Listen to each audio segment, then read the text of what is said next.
video is brought to you by Blessed Be God Boutique, maker of Catholic fashionable apparel, handmade accessories, and more.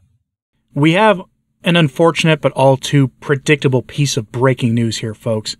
Francis, as a sign of his infinite mercy and kindness, in a move that can only illustrate how seriously Francis takes his own rhetoric about listening to all voices in the Church in this synodal process, he has had a meeting this past weekend with two bishops, key to the decision process about what to do about the Vatican's American problem.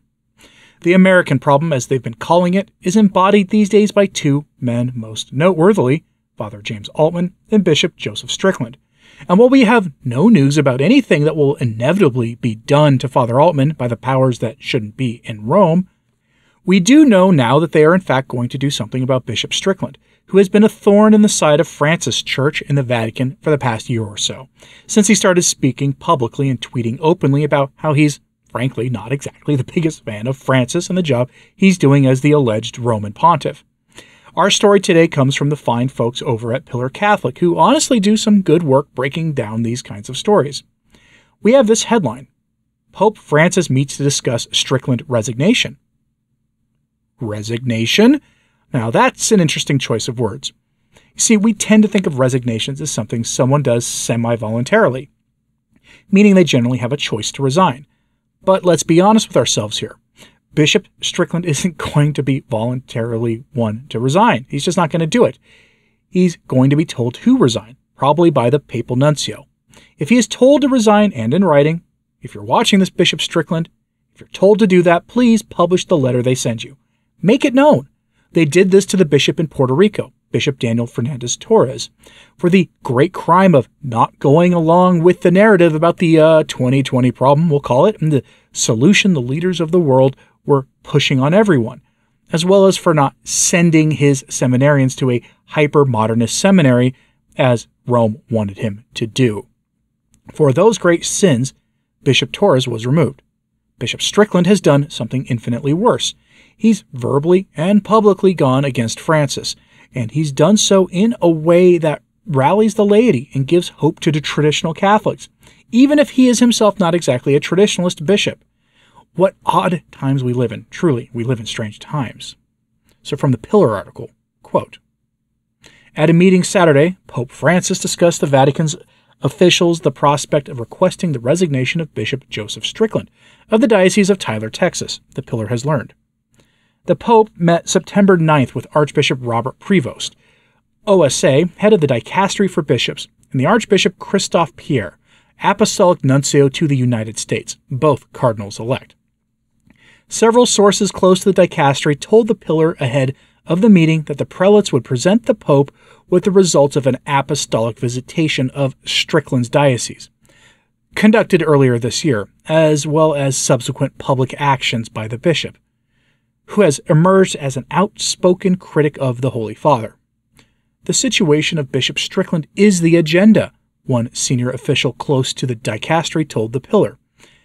And the expectation is that the Holy Father will be requesting his, Joseph Strickland's, resignation. That will certainly be the recommendation put to him.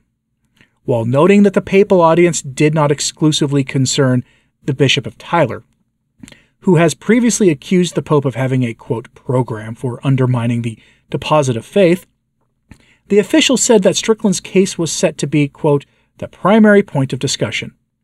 There are two aspects, the official said. There is the matter of the public scandal from all these comments about the Pope and the Synod, but there are also real problems in the diocese. Those were the focus of the visitation.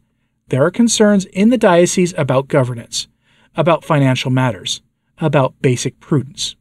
The official predicted that the Pope was unlikely to decide to depose Strickland as bishop of his diocese, a canonically rare act, but told the Pillar that Pope Francis would be advised to encourage the bishop to resign.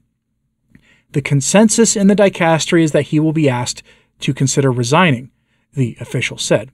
That has been the substance of discussion among the members. End lengthy quote. We'll get back to that article here in a moment. But yeah, they're going to encourage him to resign. And that makes it sound more like it's a voluntary thing. That's what they in the dicastery want you to think. And when he says no, then it'll make him look like a narcissist and that he's prideful in the rest of it. But they included the allegation that he's bad at his job, which is funny because I distinctly remember a letter from the faithful of his diocese to Rome not long ago, within the last month or two, trying to dispel those rumors that he was bad at his job.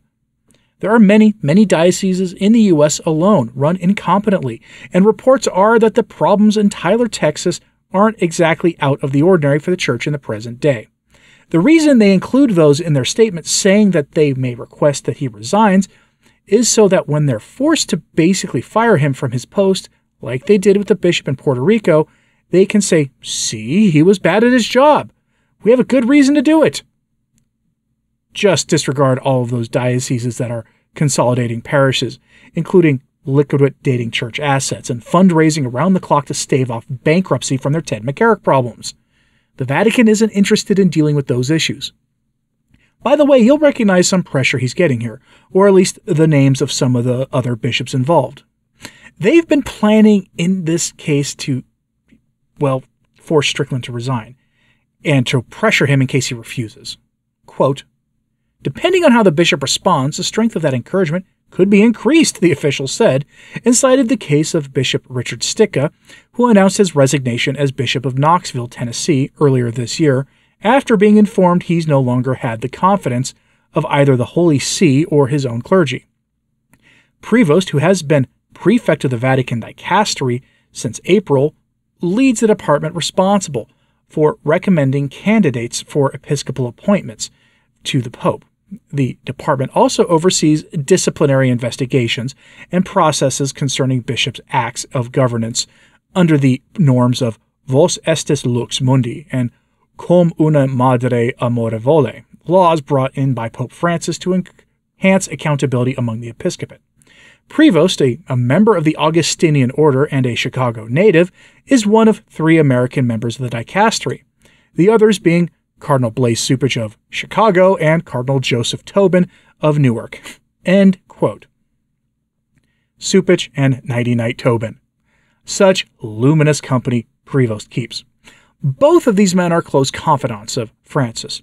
Tobin has a key position governing the coming conclave that will elect Francis's successor, and Cupich speaks for Francis in America to the bishops. He is the voice of Francis in the United States, at least among the clergy.